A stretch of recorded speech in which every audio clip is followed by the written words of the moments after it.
स्वागत है आपका मगरा न्यूज पर। आज हो गई है 20 अगस्त 2022 शनिवार का दिन। आज है भाद्रपद माह के कृष्ण पक्ष की नवमी तिथि, जो कि रात 1:08 तक रहेगी। हिंदू धर्म में आज का दिन यानी शनिवार शनिदेव को समर्पित है। शनिदेव के प्रकोप से बचने के लिए आज के दिन शनिदेव की पूजा अर्चना की जाती है। मान्यता है कि जब शनिदेव किसी जातक पर प्रसन्न होते हैं तो उसके सभी कष्टों को दूर कर देते हैं। धार्मिक शास्त्रों में शनिदेव को न्याय का देवता कहा गया है। शनिदेव व्यक्ति को उनके कर्मों के अनुसार फल देते हैं। शनिदेव के अशुभ प्रभाव से व्यक्ति को जीवन में कई तरह की समस्याओं का सामना करना पड़ता है। वही शनिदेव जिन लोगों पर प्रसन्न होते हैं उन लोगों को जीवन में सभी तरह के सुखों की प्राप्ति होती है।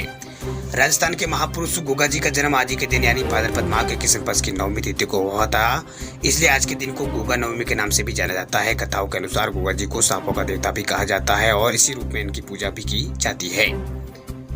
आइए बात करते हैं आज की ताजा खबरों के अपडेट में। देश भर की तमाम बड़ी और काम की खबरों के साथ ही सरकार की ओर से आज लिए गए कुछ महत्वपूर्ण फैसलों, जारी किए गए कुछ नए नियमों की। तो इस वीडियो को अभी से लाइक करें और चैनल को सब्सक्राइब करके घंटी के निशान को जरूर से दबा दें। चलिए आगे बढ़ते हैं आज की बड़ी खबरों की तरफ। तो देखिए, यूपीआई से पैसे ट्रांसफर करने वाले लोगों को बड़ा झटका। यूपीआई से पैसे ट्रांसफर करने पर देना होगा चार्ज। आरबीआई ला रहा है नया नियम। अगर आप भी अक्सर यूपीआई से पेमेंट करते हैं तो ये खबर आपको झटका देगी। दरअसल रिजर्व बैंक ऑफ इंडिया ने RBI UPI based fund transfer पर फीस लगा सकता है। इससे भविष्य में यूपीआई से फंड ट्रांसफर करना महंगा हो सकता है। आरबीआई की तरफ से फंड ट्रांसफर पर लगने वाली लागत को निकालने के लिए इस पर विचार किया जा रहा है। वहीं आरबीआई की तरफ से इसके लिए discussion paper on charge in payment system जारी किया गया है। फीस लगाने को लेकर आरबीआई ने लोगों से सलाह भी मांगी है। वह केंद्रीय बैंक की तरफ से इस पेपर में कहा गया है कि ऑपरेटर के रूप में रिजर्व बैंक यानी आरबीआई को आरटीजीएस में बड़े निवेश और ऑपरेटिंग कास्ट में भरपाई करनी है। वह रिजर्व बैंक के अनुसार इसमें सार्वजनिक पैसा लगा है, ऐसे में इसका कास्ट निकालना जरूरी है। वह आरबीआई ने यह भी साफ किया है कि रियल टाइम ग्रास सेटलमेंट यानी आरटीजीएस में लगाया गया शुल्क कमाई का साधन नहीं है, लेकिन यूपीआई पर होने वाले खर्च को लिया जाएगा ताकि ये सुविधा भविष्य में बिना किसी रुकावट के जारी रहे। बात करते हैं अगली खबर की। तो राजस्थान में 1,35,00,000 महिलाओं को मुफ्त स्मार्टफोन देगी गहलोत सरकार। मिलेगी इंटरनेट व कॉल की सुविधा। देश की 3 प्रमुख दूरसंचार कंपनियों ने राजस्थान सरकार की मुख्यमंत्री डिजिटल सेवा योजना में रुचि दिखाई है। इस योजना के तहत राजस्थान में कुल 1,35,00,000 महिलाओं को स्मार्टफोन दिया जाना है। एक वरिष्ठ अधिकारी ने बताया है कि उच्च स्तरीय समिति तकनीकी बोलियों के मूल्यांकन के बाद इस महीने ही इस बारे में कोई फैसला लेगी। वह अधिकारी इस प्रक्रिया को जल्द से जल्द पूरा करना चाहते हैं ताकि अगले साल विधानसभा चुनाव से पहले मुख्यमंत्री अशोक गहलोत की बजटीय घोषणा को अमली जामा पहनाया जा सके। वह परियोजना का कुल लागत 12,000 करोड़ रुपए है। वह राज्य सरकार की इस योजना ये जो परियोजना है उसके लिए आई तकनीकी बोलियों में बुधवार को जांच यहाँ पर हो गई है। वही परियोजना के प्रभारी ने यहाँ पर बताया है कि तकनीकी बोलियां की बुधवार को जांच की गई है। बोली पेश करने वाले 4 में से 3 कंपनियां इसमें शामिल हुई, जिसमें बीएसएनएल, एयरटेल और जियो शामिल हुई है।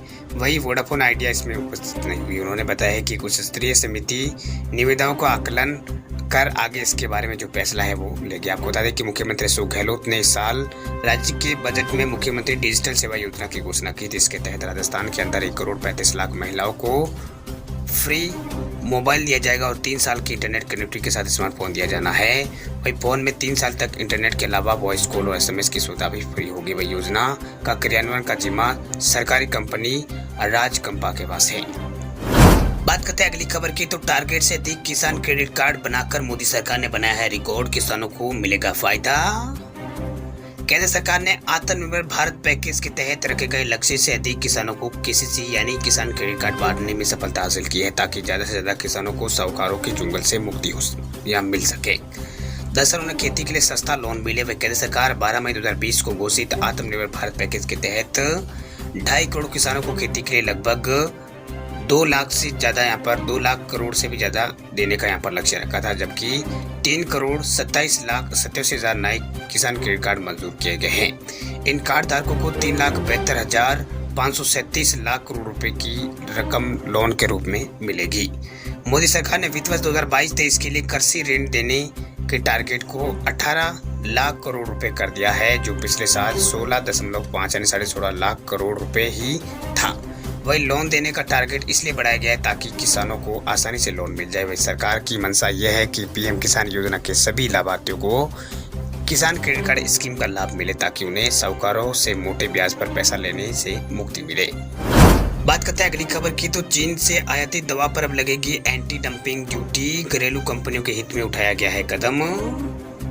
सरकार ने घरेलू कंपनियों को नुकसान पहुंचाने वाले चीन की कंपनियों की योजना के खिलाफ कार्रवाई की है। दरअसल वाणिज्य मंत्रालय ने चीन में निर्मित दवा ऑक्सोफ्लोक्सासिन पर 5 साल के लिए डंपिंग रोधी शुल्क लगाने की अनुशंसा की है। ये दवा अलग अलग संक्रमण के उपचार के लिए प्रयोग में ली जाती है। वहीं घरेलू कंपनियों ने इस मामले में डंपिंग को लेकर शिकायत की थी, जिस पर सरकार ने कार्रवाई की है। माना जा रहा है कि इस कदम से घरेलू फार्मा इंडस्ट्री को फायदा होगा। वही ड्यूटी को लेकर अंतिम फैसला वित्त मंत्रालय का होगा। दरअसल व्यापार उपचार महानिदेशालय ने अपनी जांच में पाया है कि चीन से इस दवा को भारत में डंपिंग मूल्य पर भेजा जाता है, जिससे घरेलू उद्योग प्रभावित होता है। निदेशालय ने एक अधिसूचना में कहा है कि अथॉरिटी 5 वर्ष की अवधि के लिए इस पर उत्पाद पर डंपिंग रोधी शुल्क लगाने की अनुशंसा करता है। बात करते हैं अगली खबर की। तब चलती ट्रेन में नहीं होगी छुट्टे की झंझट, कुरकुरे चिप्स लेने पर ऑनलाइन पेमेंट कर सकेंगे यात्री। भारतीय रेल पिछले कुछ वर्षों से यात्री की सुविधा में लगातार वृद्धि कर रहा है। इसी क्रम में रेलवे ने अपने हजारों लाखों यात्रियों को एक और सुविधा देने का फैसला किया। फिलहाल ये सुविधा कुछ चुनिंदा ट्रेनों में ही दी जाएगी, बाद में इसका विस्तार भी किया जाएगा। अब लोग चलती ट्रेन में वेंडर से सामान खरीदने पर ऑनलाइन भुगतान कर सके। दरअसल कुरकुरे और चिप्स और अन्य सामान खरीदने पर छुट्टे पैसे की जो झंझट है वो खत्म होगी। दरअसल यात्री तत्काल ऑनलाइन भुगतान इसके लिए कर सकेंगे। इससे रेल यात्रियों के साथ ही ट्रेन में सामान बेचने वाले वेंडर्स को भी काफी आसानी होगी। आमतौर पर कई बार यात्रियों को वेंडर के पास छुट्टे पैसे नहीं मिलते हैं। ऐसे में खरीदने और बेचने वाले दोनों की परेशानी बढ़ जाती है। भारतीय रेल देश भर में करोड़ों लोग सफर करते हैं। वहीं लंबी दूरी की यात्रा के लिए हर भारतीय को रेल से सफर करना ज़्यादा अच्छा लगता है। इस दौरान यात्री वेंडर से सामान खरीदते हैं, लेकिन मामला तब फंसता है जब कैश या फिर चेंज नहीं होता है। इसके वजह से लोगों को परेशान होता है पड़ता है। इस समस्या को दूर करने के लिए पूर्वी मध्य रेलवे ने बिहार के 10 ट्रेनों में ऑनलाइन पेमेंट करने का विकल्प दिया है। दरअसल डिजिटल पेमेंट की सुविधा शुरू होने से यात्रियों को काफ़ी लाभ मिल रहा है। अब यात्री खाने पीने के सामान लेने के बाद डिजिटल भुगतान कर सकते हैं। वेंडर्स की मनमानी कीमतों पर भी अंकुश अब लगेगा। बात करते हैं अगली खबर की। तो पंजाब नेशनल बैंक और फेडरल बैंक के ग्राहकों के लिए बड़ी खबर। पीएनबी और फेडरल बैंक ने फिक्स डिपॉजिट की ब्याज दरों में किया है बदलाव। पंजाब नेशनल बैंक और फेडरल बैंक ने 2 करोड़ रुपए से कम की राशि की एफडी पर अब ज्यादा ब्याज देने का फैसला किया। दरअसल पंजाब नेशनल बैंक ने 2 करोड़ रुपए से कम की एफडी पर ब्याज दरों में इजाफा कर दिया है। वही पीएनबी ने 1 साल से लेकर 3 साल और 5 साल या इससे ज्यादा और 10 साल से अधिक समय में मैच्योर होने वाली एफडी पर ब्याज बढ़ाया है। और फेडरल बैंक ने अब से 7 दिन से लेकर 75 सप्ताहों में मैच्योर होने वाली एफडी पर आम ग्राहकों को 3% से लेकर 5.75% तक और वरिष्ठ नागरिकों के लिए 3.5% से लेकर 6.40% तक ब्याज देगा। वही दोनों बैंक की जो नई दरें है वो 17 अगस्त से लागू हो गई है। बात करते हैं अगली खबर की। तो खतरे में है गूगल क्रोम यूज करने वाले लोग। गूगल ने कहा तुरंत करें ये काम। गूगल ने हाल में ही अपने नए वर्जन में 104 में से 27 सिक्योरिटी खामियों को दूर किया है। साथ ही यूजर्स को अपना ब्राउजर अपडेट करने की भी सलाह दी थी। अब एक बार फिर गूगल ने यूजर्स को अपना जो ब्राउजर है उसे अपडेट करने के लिए कहा है। अब इस बार गूगल क्रोम में 11 और सिक्योरिटी से जुड़ी खामियां का पता चला है। वह गूगल ने हाल में एक ब्लॉग पोस्ट के जरिए लेटेस्ट अपडेट की जानकारी दी है। बता दें आपको कि मैक और लाइनक्स के लिए नया क्रोम वर्जन जो है वो जारी कर दिया गया। विंडोज के लिए भी क्रोम ब्राउजर लेटेस्ट जो वर्जन है उसको जारी कर दिया गया है। आप लोगों की जानकारी के लिए आपको बता दें कि लेटेस्ट वर्जन इंस्टॉलेशन के लिए उपलब्ध है। गूगल का कहना है कि नया सिक्योरिटी पेज के साथ सिक्योरिटी में पाई गई 11 खामियों को दूर कर दिया गया है। इनमें से एक खास यहाँ पर एक खामी क्रिटिकल, 6 खामियां ज़्यादा और 3 खामियां मीडियम लेवल की थी। वह गूगल ने बग के बारे में ज़्यादा जानकारी तो नहीं दी है, लेकिन इतना ज़रूर उनको पता चला है कि हैकर्स इस बग का इस्तेमाल गलत काम के लिए भी कर रहे थे। वह गूगल ने तुरंत मैक, लाइनक्स और विंडोज यूजर्स को अपना जो क्रोम ब्राउजर है उसे अपडेट करने की सलाह दी है। वह लेटेस्ट अपडेट से अपने ब्राउजर को अपडेट करने के लिए आपको ऊपर की साइड राइट में दिख रहे 3 डॉट मेन्यू पर क्लिक करना होगा। उसके बाद आप लोगों को हेल्प में एक ऑप्शन मिलेगा, उसमें आपको अबाउट गूगल क्रोम का ऑप्शन मिलेगा। वहाँ जाकर आप क्लिक करेंगे तो वहाँ पर आपको जो नया अपडेट है वो नजर आ जाएगा और रिलायंस बटन पर क्लिक आप कर देना है तो फिर आपका जो गूगल क्रोम ब्राउजर है वो अपडेट हो जाएगा। बात करते हैं अगली खबर की। तो यूपी बोर्ड के परीक्षार्थियों के लिए खुशखबरी। यूपीएमएसपी ने दी है ये बड़ी छूट। उत्तर प्रदेश माध्यमिक शिक्षा परिषद ने बोर्ड परीक्षार्थियों को बड़ी राहत दी है। दरअसल यूपीएमएसपी ने वर्ष 2023 में होने वाली 10वीं और 12वीं की परीक्षा के फॉर्म भरने की लास्ट डेट को आगे बढ़ा दिया। दरअसल माध्यमिक शिक्षा परिषद द्वारा पहले एग्जाम फॉर्म भरने की लास्ट डेट 16 अगस्त तय की गई थी, अब इसे आगे बढ़ा दिया गया है। दरअसल उत्तर प्रदेश माध्यमिक शिक्षा संघ ने प्रदेश जो प्रवक्ता है उन्होंने बताया है कि हाई स्कूल और इंटरमीडिएट के परीक्षा फॉर्म भरने की तारीख को आगे बढ़ाकर 25 अगस्त कर दिया है। जिन्होंने यहाँ पर अब तक फॉर्म नहीं भरा है उनको 25 अगस्त तक का समय उन्होंने कहा है कि संभव है कि आने वाले समय में इस तारीख को और आगे यहाँ पर बढ़ाया जाए। जो छात्र आवेदन करने से रह गए वो 25 अगस्त तक जो अपना परीक्षा फॉर्म है वो भर दे।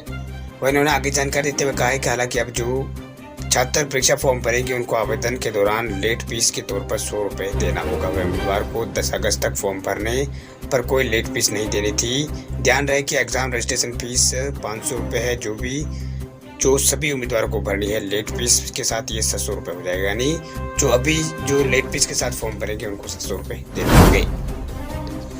बात करते हैं अगली खबर की, तो टिकटॉक जैसे फीचर पर काम कर रही है अमेजोन। कस्टमर्स को मिलेगी प्रोडक्ट की वीडियो और तस्वीरें। लगभग हर सोशल मीडिया प्लेटफॉर्म युवा दर्शकों को आकर्षित करने के लिए टिकटॉक की नकल करने की कोशिश कर रहा है। इस लिस्ट में अब अमेजोन का नाम भी जुड़ गया है। दरअसल मीडिया रिपोर्ट के मुताबिक अमेजोन आजकल अपने ऐप के लिए एक नया फीचर टेस्टिंग कर रही है। दरअसल ये फीचर टिकटॉक से काफ़ी मिलता जुलता है। वही AI प्रोडक्ट इंटेलिजेंस प्लेटफॉर्म ने वर्चुअल के अनुसार अमेजोन अपने शॉपिंग ऐप के लिए टिकटॉक जैसा वर्टिकल वीडियो फीड पर काम कर रहा है। इस नए फीचर के जरिए यूजर स्क्रॉल करके अमेजोन पर लिस्ट प्रोडक्ट्स के वीडियो और फोटो देख सकेंगे। वह अमेजोन के इस नए फीचर का नाम इंस्पायर रखा है। वही कंपनी इस फीचर को वर्तमान में कुछ कर्मचारियों के साथ टेस्टिंग जो है वो कंपनी फिलहाल कर रही है। इस फीड के नीचे नेविगेशन बार में दिखाई देने वाले डायमंड साइज के आइकन के माध्यम से एक्सेस से किया जा सकता है। ये फीचर आपको टिकटॉक और रील्स की याद दिला देगा। वह टिकटॉक और रील्स की तरह इंस्पायर ग्राहकों को वीडियो और प्रोडक्ट्स की तस्वीरें भी दिखती है। ये मतलब यहाँ पर दिखाए गए प्रोडक्ट को पसंद करने या फिर शेयर करने और खरीदने का एक विकल्प भी देता है।